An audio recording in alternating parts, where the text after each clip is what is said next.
Hey everyone, welcome back to another podcast hosted by Unicast. I'm Benoit, and today we are exploring a topic that's key in the Web3 space, partnerships.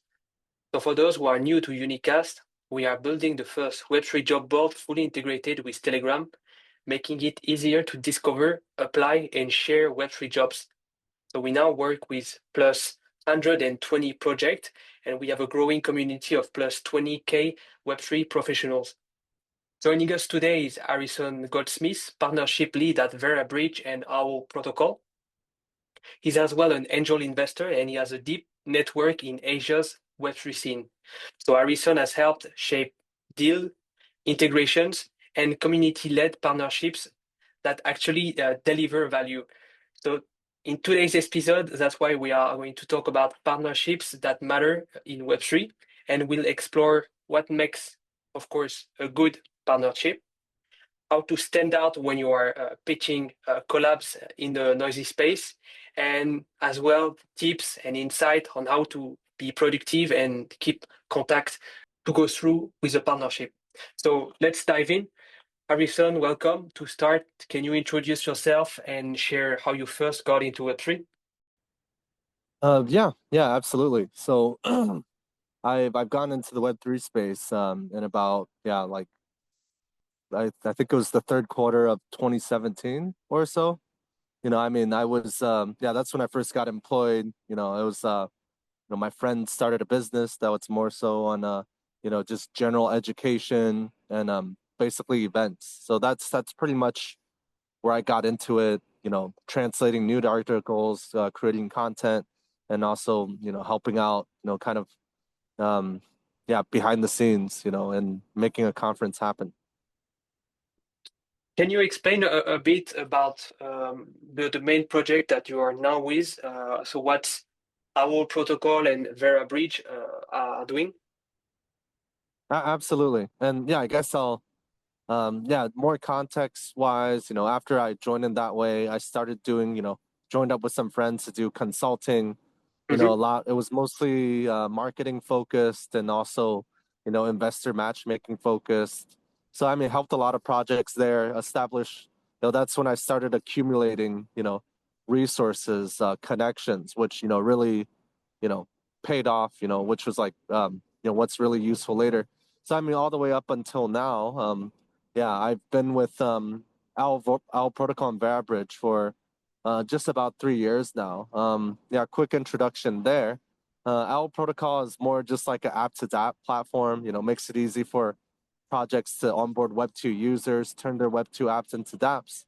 And then VeraBridge slash VeraSwap is our main. That is our main focus now.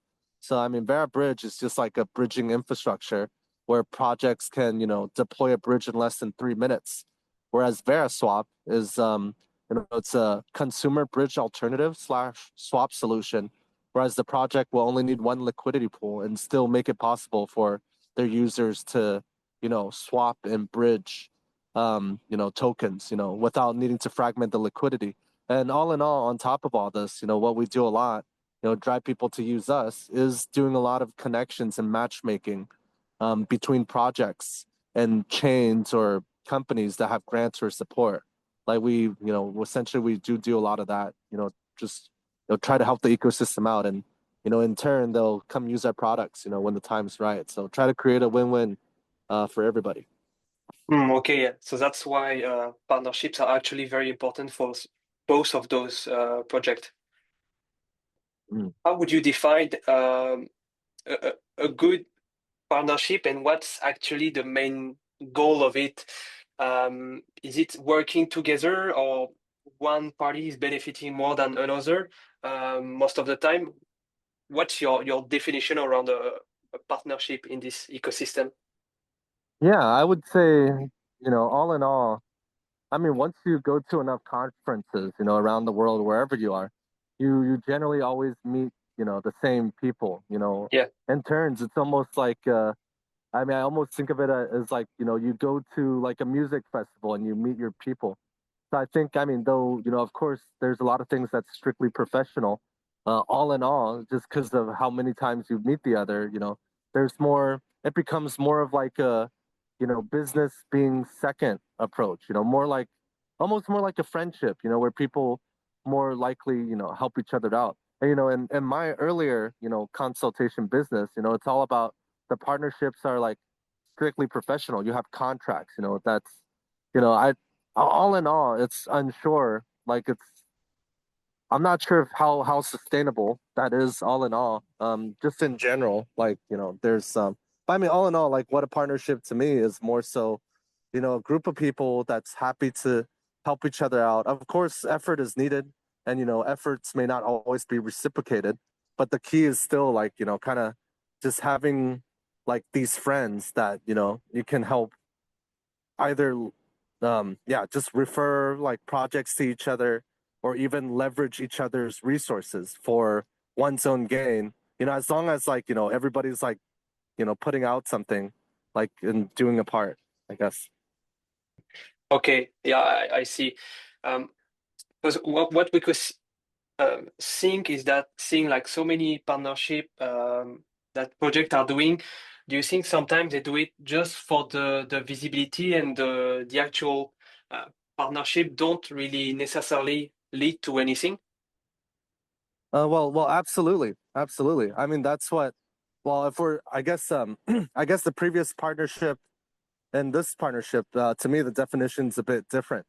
Yeah, One is more like grassroots and people just helping each other out. There may not even be a contract or even any like, co-exposure done. And then yeah. there's on the other side where it's more like practical. It's about like co-marketing. Co-marketing is always the foundation. It's something easy that people can do. And yeah, I believe it is true that, most people just do that for more exposure. And which, I mean, it could be, I mean, one has to do proper due diligence for that stuff, of course, right? With us on that type of partnership, we would always make sure that, okay, we do our due diligence.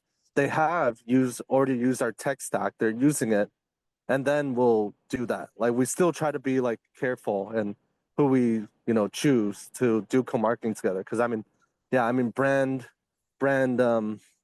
reputation is very important. So for the people who are not very familiar with what a partnership lead is doing, can you take us from A to Z through the process of a typical partnership? You said you mentioned that there is not necessarily always a contract with it. So how does it usually go from the first contact to like actually announcing a partnership, for example? Yeah. So yeah, yeah, that's a great question. So I mean, yeah, generally, in a larger, more corporate setting, you would usually most likely, have a few other roles. You would have, the onboarding role, the role that helps with conversion, the role that helps with, after the conversion, after Hmm. that, yeah, the marketing and the rest. I pretty much have to do it all myself. But yeah, I mean, from A to Z, it's essentially, I mean, the onboarding, I would say it's usually the easiest part, right? Like it's more so on like record tracking, having notes, making sure that, after you meet them, they can still recognize who you are, what you do, what the partnership is. But I mean, that would be like, that's essentially like the first step where yeah, you go to a conference, you go to an event. I don't usually recommend cold outreaches. I mean, it works sometimes, but going to a conference, meeting people right there, going to all the side events, that's like a way more direct way for you to meet people. Like, yeah, and I mean, you got to be proactive about that. But also having like a mechanism where you can keep track of who you met and what the nature of the partnership is just as important, right? I mean, for me, it's like every person I meet, I would have a shortcut. They would see my blurb, they would there would be a little note on the bottom of like what collab point there could be. You gotta in a very short time, figure all of that out, of course, because time is limited. But that could vary by nature, like in the culture too. Usually in Asia, it's more so like that. But I mean, the first stage is like, getting the message through, getting the notes through, and also keeping track who you got connected with. And I would say that's the easiest part. The second steps, more on the conversion, I would say that's the most difficult part because that's where you have to like really be persistent. You really have to like have your systematic way where you can keep following up with people, hundreds, maybe even thousands of people, that's really like the key, having like a good system where you can keep track of everything and just like keep poking at people, get them on a meeting. And I would say even once you get on the meeting and you reach consensus, you reach the next step in timelines, it still doesn't necessarily mean that, they'll be on top of it. You can never expect the other party to be on top of it, except especially when people are just using Telegram. Can be Yeah, pretty chaotic. So, I mean, I think it's more so a BD ethics thing, but I mean, the follow up stage is definitely the most challenging, but the key is like finding some way to consistently follow up until they get on that meeting and then consistently following up continuously afterwards. So, and that's more so the step two. And yeah, I mean, then after that, when all the timeline is figured out, the collaboration things are figured out, then yeah, that's like then you move to the third step where yeah, you start doing co-marketing, you start doing like essentially Q&A on the tech. I mean, depending on the nature of the product. But that's yeah, I mean that's like a third step. But usually in Web3, with limited resources in a startup, most of the time I would say, a sales position is expected to do all three if you're at yeah, a startup. So yeah, I yeah. hope that answers the question. That's great. I agree that conversation and communication channels can sometimes be flooded, especially on Telegram. What is the tech stack that you are using usually um, for your day-to-day work? Do you have any CRM or other tool in your tech stack? Quite a few. I mean, when you're dealing with like, yeah, quite a few. I mean, I switched CRMs a few times too. Um, but absolutely, we use like Notion mostly for almost everything, for yeah, database that we want to share, for meeting notes, meeting minutes, almost everything. We used to use Notion as a CRM too, but it Oh, gets laggy when you have too much data on it, unfortunately. I mean, definitely use a bit of yeah, AI for various purposes, whether it's for proposals, whether it's for like fine-tuning blurbs or tweets, that's definitely used quite a lot. Um, there are also pretty good Telegram-based CRMs that are out there right now. I mean, there's a couple that I probably will start using. Um, yeah, but it's yeah, I mean, I used to use more fancy tools, but uh yeah, I guess right now, at least right now, yeah, I mean, I have a bunch of blurbs. Like I just want to keep things simple. I don't want yeah. any lag or anything. So I keep all my blurbs. There's probably like at least 30 pages of those, right? Maybe Wow. more. That's just like all in Word, where I can just copy and paste like that, easy, right? Like the main CRM that I keep updated because the lag kills me. Both lag on just because browser app. I literally embarrassingly enough right now I just use Excel, right? It's not the best. I mean, I would also update the data to HubSpot and Notion down the line. But for my personal record keeping, it's still like the best. The simpler, the better. Yeah, because when you have a lot of data, it lags and it's a pain. Yeah. Yeah, and especially like sales tools or BD tools can quickly add up in terms of cost as well. Like if you start taking yearly licenses, if you are a small startup, those costs can quickly add up as well. Very Um, much s- so. Very much so. s- you mentioned as well that uh, interestingly, cold outreaches are less effective. Uh, I would guess it's because now for founders in Web3, all of their communication channels are flooded. So sometimes are not, for example, on LinkedIn or even have a mail that you can get. So usually it just end up being Telegram, and Telegram often is so flooded that it's impossible to keep conversation. Is it why cold outreaches is not so efficient in this space? Oh, very much so. I mean, there's someone I know who like had their LinkedIn hacked, right? And then I basically nothing happened. because nobody in the space ever checks LinkedIn. You know, that just shows because like when he got hacked, he like messaging probably hundreds of people, but there's Yeah. just like no response anyway. So I mean, I Wow. highly don't recommend LinkedIn if you're trying to do that. Yeah, I mean, cold outreaches are. I mean, you know, with email, like there's just so many filters. With LinkedIn, the industry space folks don't use it. Even if you got their telegrams, you know, it's like there's just so much Yeah. like scam and like spam on Telegram that, you know, the chances of like, you know, you got to assume that most people just aren't on like on top of it. Like, right? Like even for me that, you know, will generally check everything every day because that's my sole job, you know, still like it's much better to have like talk to someone that you have met, you know, in person, and it's key to make a impression, you know, like eventually if you keep going to conferences, it's just about meeting the same people and like, you know, enjoying the meal together, like having coffee together, going out for a drink together.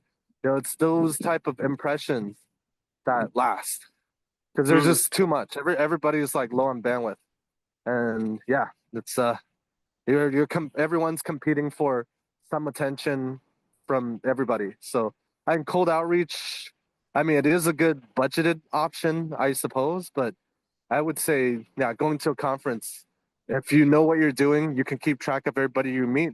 You got your good system up. It's definitely a more efficient and direct option. Yeah. Yeah. Yeah. So that's the best conferences or meetings or like Token 2049, this kind of event is still the best to try and actually maybe get like the personal contact of someone rather than just his work telegram or other channels that will be flooded after it. Um, Yeah, I what do you definitely have a usually do? selfie. Like, definitely have like Yeah, notes and selfie, and then like you know taking a screenshot of the person's Telegram ID, so that you know at least you have you know this record of who you connected. But also, I wanted to add on, like you know, conferences are very conference specific too.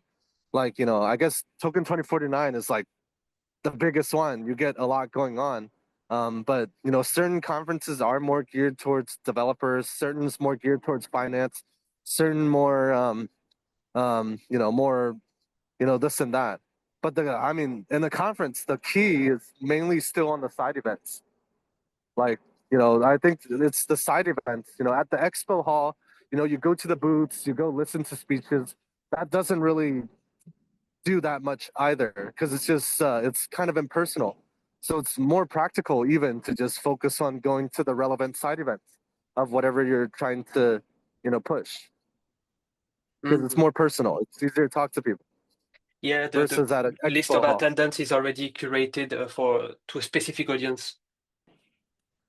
Yeah. Do you think in I 20 mean, you can go to the big one for merch hunting, right? But like usually if you go even if you go to a conference and you talk to everybody that has a booth, usually like the response rate of these are low just because they met so many more people too. So it's better to focus on side events. Yeah, sometimes you can meet 100 people in like a span of 2 days, and it's very hard, even if you take a selfie with them, add a few notes in the conversation, that it often doesn't lead anywhere, and even forget about the person. So with 2025 going, do you think that Web3 projects are still doing a lot of partnership? Is it still a good channel of growth for projects in the space? Well, sorry, what can you repeat that? I didn't quite understand what you mean. I mean, with this new cycle, do you think Web3 projects are doing a lot of more like traditional partnership as a channel of growth, or is it now a different business model that they are having for growth, or is it usually just like the previous cycle, doing a partnership, announcing the partnership on the socials, for example? I mean, I think yeah, I think personally speaking, I don't think I mean it's necessary, right? But Yeah, it shouldn't be the pure goal and purpose because like you can get a lot of announcements and tweets, but it could amount to nowhere, right? And you know, if the yeah, person that you did that with, you know, something happens to them, that could impact your own company's reputation. So I think, Mhm. I've always been more of a quality over quantity kind of guy.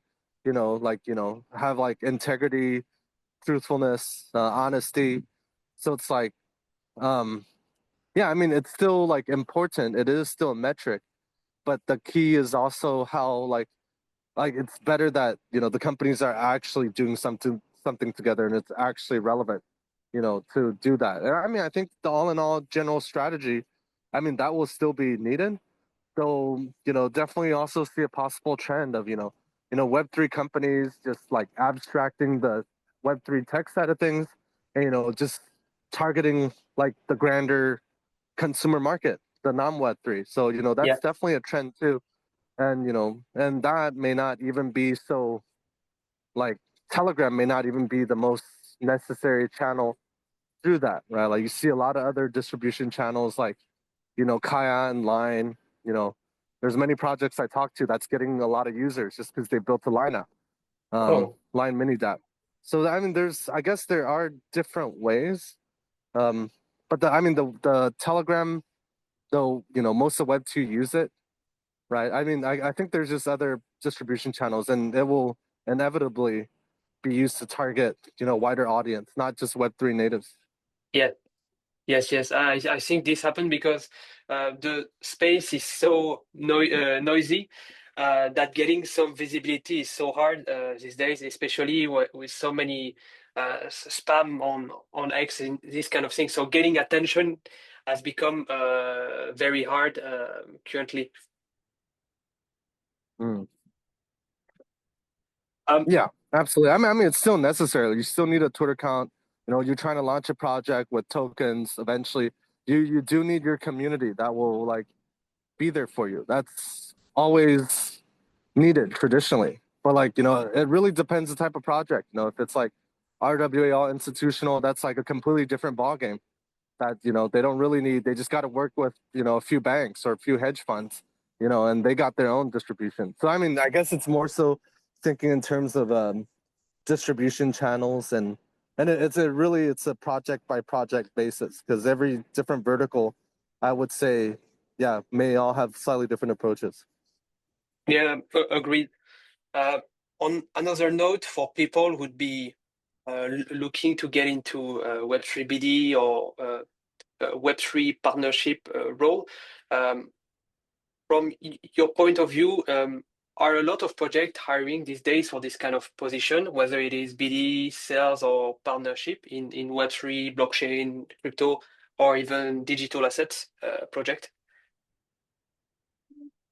Yeah, I think there will always be like demand, of course, but then the I guess depending on the nature of the company, but usually it pays when you're already like somewhat proficient to a degree, right? That you're somewhat involved in the space already, Yes. whether it's in your own capacity or other.